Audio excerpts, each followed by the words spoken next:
महाराज जी, जैसे आपकी पीढ़ी इतने सालों से 500 सालों से चलती आ रही है वृंदावन में, तो मैं आपसे जानना चाह रहा हूँ कि आप थोड़ा ये बताएं कि वृंदावन पहले कैसा था, कि अगर जैसे आज से कंपेयर करें तो पहले तो कैसे कैसा था, मैं वो जानना चाह रहा हूँ। हे धर्मश महाप्रभु, जिस समय राधा वल्लभ लाल को वृंदावन लेके आए तो वाणियों में ये वर्णन आ रहा है कि सूर्य की किरण जमीन का स्पर्श नहीं करती थी और यमुना काफी विशाल थी। बड़े बड़े जहाजों का वर्णन आ रहा है, यमुना में चलते थे। 500 साल पहले जहाज शब्द का प्रयोग कर रहे हैं। अच्छा।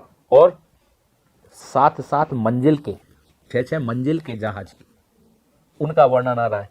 क्योंकि पुराने पहले रोड नहीं थी, जितना भी व्यापार होता था वो नदियों के माध्यम से होता था।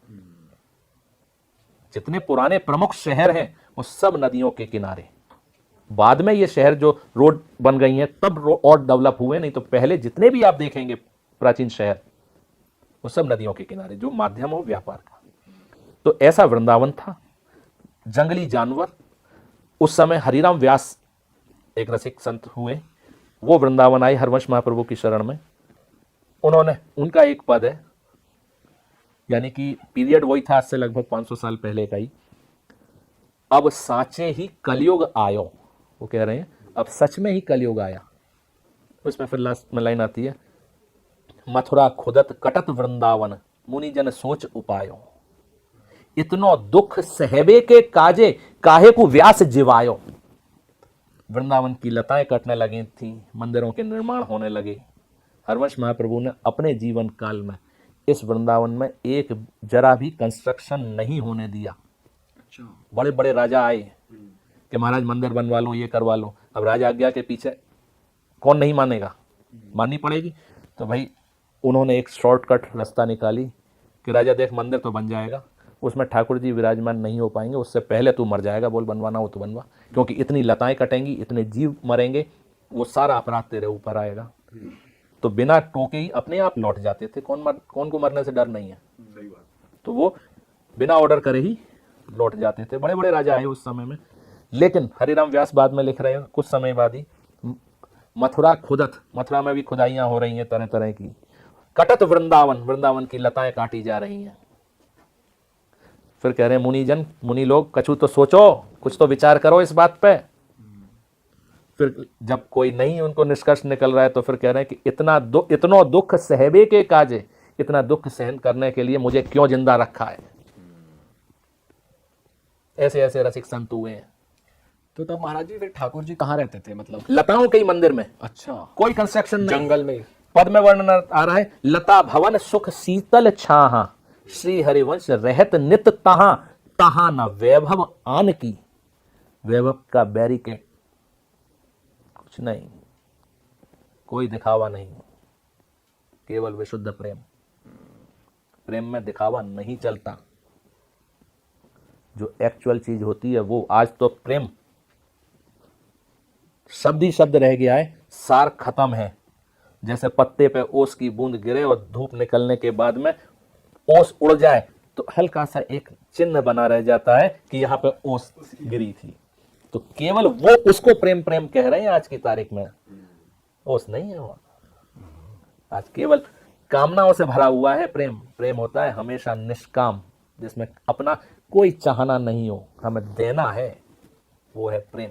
बट महाराज जी, जब हम दर्शन करने जाते हैं, आप कह रहे हो कि दाता को किसी चीज़ की ज़रूरत नहीं, पर वृंदावन में तो इतने पेड़े वाले, मिठाई वाले, वो सब होते हैं, सब लोग भोग लेकर जाते हैं। तो मैं जानना चाहता हूँ राधा वल्लभ जी को फिर कौन सा भोग प्रिय है, उन्हें भोग लगाने का सही तरीका क्या है, क्या कुछ ले जाना भी चाहिए या नहीं? और कभी कभी, मतलब मैं किसी मंदिर को स्पेसिफाई नहीं करूँगा, पर कभी कभी जब हम भोग देते हैं वहाँ गोस्वामी को, तो वो कहते हैं इस पर भेंट भी धरो, तो फिर भेंट भी जाती है। तो फिर वो अपने लिए करते हैं, अपने स्वार्थ के लिए। ठाकुर जी को भेंट किया भोग की आवश्यकता है, पर अगर कोई प्रेम से खिलाना चाहे, वो दोनों चीज में अंतर है। दोनों चीज में अंतर है, प्रेम से खिलाने में। और एक बात बताइए, थोड़ा सा एक माहौल सा बताते हैं कि ठाकुर जी भोग लगाते हैं। अगर प्यार से दिया जाए तो खा लेंगे, उनके भक्त कुछ लाए हो तो। घर में आप भोग लगाते हैं कभी? घर में हम भोग माता जी या कोई लगाते हैं ना ठाकुर जी को भोग। उनके सामने जो चीज रखी, क्या उसमें एक सुई की नोक के बराबर भी कम होता है वेट या क्वांटिटी? नहीं। सेम रहता है। लेकिन वही थाली उठा के आपके सामने रखें और आप अगर एक गस्सा भी छोड़ दें, क्यों अच्छा नहीं लगा? क्या अन्न वेस्ट कर रहा है? डांट पड़ती है। तो दोनों जगह दो भावनाएं कैसे? वहां से तो जो का त्यों उठा के बड़े खुश हो रहे हैं कि भोग लगा लिया ठाकुर जी ने, और वहां बच्चे ने जरा भी बचा दिया तो उसको डांट रहे हैं। तो वहां क्यों नहीं डांट? या वहां संतुष्टि क्यों हो गई और यहां संतुष्टि क्यों नहीं हुई? ठाकुर जी भोग नहीं लगाते, वो भोगी नहीं है जो भोग लगाएं, वो प्रेमी है।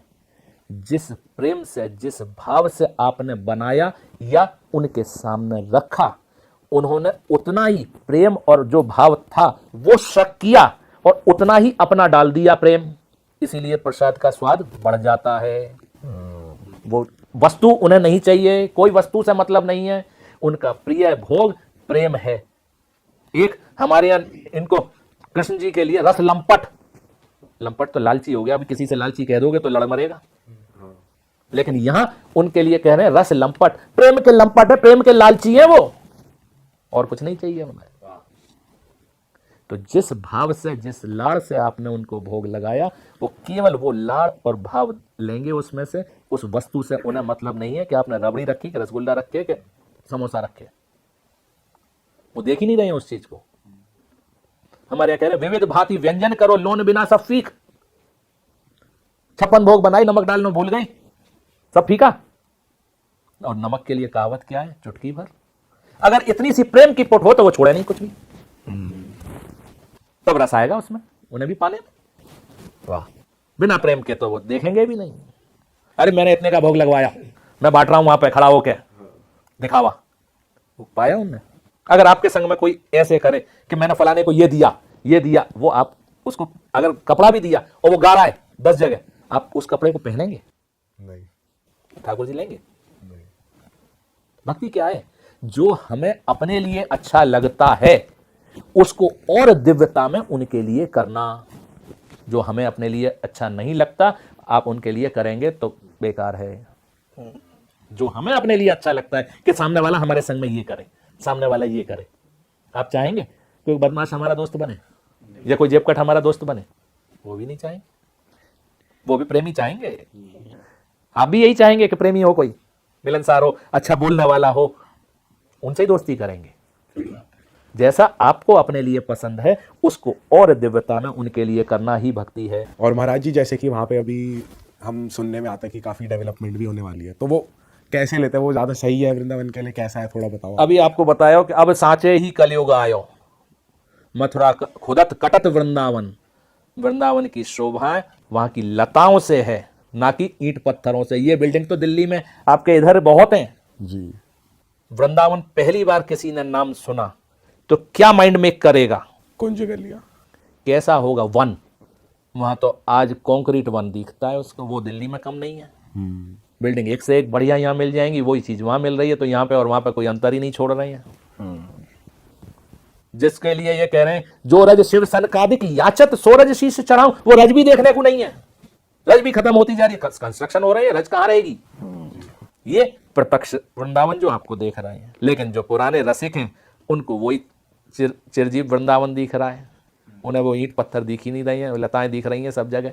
देखने का नजरिया, अभी लाल चश्मा लगा लेंगे तो लाल दिखेगा, हरा लगा लेंगे तो हरा दिखेगा। अच्छा महाराज जी, जब आपका बचपन था तो उस टाइम पे बहुत सुंदर था वृंदावन। हम तो ये कह रहे हैं कि हमने जो देखा वृंदावन, आज के नहीं देख रहे, और जो आज के देख रहे हैं आगे आने वाले नहीं देख पाएंगे। हम तो गवर्नमेंट से लड़ तो नहीं सकते कि कंस्ट्रक्शन बैन करो, क्योंकि उससे ही ज्यादा कमाई होती है गवर्नमेंट की और सबकी। हम प्रार्थना करना चाहते हैं आपके पॉडकास्ट के माध्यम से कि गवर्नमेंट वृंदावन का नाम बदल दे, वृंदावन का नाम बदल के कंक्रीट वन कर दे। जो लक्षण दिख रहे हैं, कम से कम वो एक ग्लानी तो नहीं रहेगी हमें। हमारे बाप दादाओं के द्वारा हितरवंश महाप्रभु सर्वप्रथम वृंदावन आई राधा वल्लभ लाल को लेके संवत 1564 में कार्तिक सुदी 13, उस दिन से आज तक हमारे यहाँ वृंदावन का जन्मोत्सव मनाया जाता है।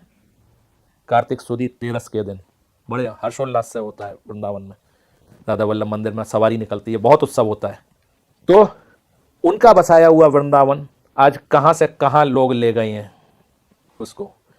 हम तो बार बार यही सरकार से विनती करते हैं कि इसका नाम बदल दें, कंक्रीट वन करना है वृंदावन का, जो कंक्रीट पर कंक्रीट डाले जा रही है यहाँ सरकार, या कंस्ट्रक्शन बिल्कुल बैन कर दे या इसका नाम बदल दे। नहीं महाराज जी, हम तो चाहते हैं वृंदावन हमेशा वृंदावन ही रहे, सबके लिए, हमारे लिए। लेकिन लोग तो नहीं चाह रहे हैं। इतना कंस्ट्रक्शन हो गया है इस समय, जो रज जिसके लिए कह रहे हैं कि शिव आदि तरस रहे हैं, शिव सनकादिक याचत मांग रहे हैं, मांगना चाह रहे हैं, लेना चाह रहे हैं, लेकिन मिली नहीं है, याचना कर रहे हैं। वो हमने तो चढ़ाई शीश पे, आज आगे आने वालों को मिलेगी कि नहीं। उसकी रज की रक्षा के लिए, वृंदावन की रक्षा के लिए, वृंदावन की का महत्व कुंज गलियों से है, ना कि चौड़ी चौड़ी सड़कों से, गाड़ियों से। हमने अपने बचपन में ये देखा है कि जब उस समय तो गिनती की गाड़ियां आती थी, गाड़ियों से लोग आते थे, ज्यादातर तो बस और ट्रेन इनसे ही आते थे, अपनी पर्सनल गाड़ियां इतनी नहीं होती थी। वृंदावन आते थे लोग, अगर रास्ते में गैया बैठी है शहर में अंदर, तो गाड़ी वहीं रोक के साइड में उतर के आ जाते थे पैदल। आज जो भक्त जा रहे हैं, भक्त तथाकथित भक्त भी नहीं, तथाकथित भक्त, वो जा रहे हैं, गैया अगर बैठी है तो जोर से टक्कर मार के उसको उठा देंगे, फिर अपनी गाड़ी ले जाएंगे, क्योंकि गाड़ी मंदिर के दरवाजे तक पहुंचनी चाहिए। आज इतना अंतर आ गया वृंदावन के प्रति। भाई वृंदावन समझो है क्या चीज। वृंदावन ये नहीं है कि दिल्ली से इतने किलोमीटर और फलानी जगह से इतने किलोमीटर। वृंदावन के लिए ये कह रहे हैं कि वृंदावन अधर कमल पे है। ये 14 लोक की सृष्टि में नहीं है वृंदावन। 3 लोक थे न्यारो, न्यारो माने अलग। ये ब्रह्मा की कृति में नहीं है, ये तो लाल जी का, ठाकुर जी का प्रेम है, उन्होंने स्थापित किया है ये, उसकी रक्षा के लिए। आज हम अपने ट्रस्ट के माध्यम से लगभग 50,000 पेड़ लगा चुके हैं। अभी इससे ज्यादा लगानी है, लेकिन सहयोग कम मिल रहा है सरकारी तंत्र से, क्योंकि सुनते हैं कि रोड चौड़ी होंगी तो यहां आप नहीं लगा सकते, ये होगा, ये नहीं कर सकते हैं। लग रहे हैं अपनी तरफ से, फिर भी उनकी अवहेलना करते हुए लगा रहे हैं, देख रेख कर रहे हैं बराबर। ये नहीं कि लगा के छोड़ दिए सरकार की तरह से कि इतने लाख पेड़ लगाया, जाके देखो तो वहां पर उतने लाख हटा दो, उतने भी पेड़ नहीं मिलेंगे। देख रेख नहीं है, वहां हम प्रॉपर देख रेख कर रहे हैं, जाल लगा रहे हैं। जबकि वृंदावन में सबसे ज्यादा परेशानी बंदरों से है। जालों को उखाड़ देंगे, झूलेंगे उसको पकड़ के, पेड़ तोड़ देंगे, फिर भी 10-10 आदमी काम कर रहे हैं, टैंकर अलग चल रहा है पानी के लिए, सारी व्यवस्थाएं कर रहे हैं, पूरी देख रेख कर रहे हैं उसकी। गाड़ी वाले ऐसे हैं कि वो गाड़ी की टक्कर मार देंगे, बैक करते में पीछे वाले जाल में देंगे, आगे बढ़ाते में आगे वाली ले जाल में देंगे। वो सारे रोज के नुकसान वो सब देख रहे हैं। लेकिन अब बड़ाई में नहीं, शुद्ध संकल्प दिलवाया तो वो काम बहुत अच्छी तरह चल रहा है, शुद्धता से। जहां शुद्धता होगी रुकावटें आएंगी, लेकिन सक्सेस मिलेगी। जहां शुरू से ही मिलावट होगी तो वहां सक्सेस नहीं मिलती। अरे वाह, आपने ये वीडियो यहाँ तक देख ली भाई, तुमने हमारी मेहनत सफल कर दिया। तुम ही लोग हो असली रियल हिट। और अगर आपको बहुत मज़ा आ रहा है ऐसी क्लिप्स में, ऐसी वीडियोस में, तो फटाफट जाइए प्लेलिस्ट पे, बेंच वॉच कीजिए और सारी वीडियोस देख डालो और मौज काटो। That is it. हम मिलेंगे नए पॉडकास्ट में, नए क्लिप में। Till then bye bye, see you, take care, do subscribe. Best of real talk online. Okay, bye bye.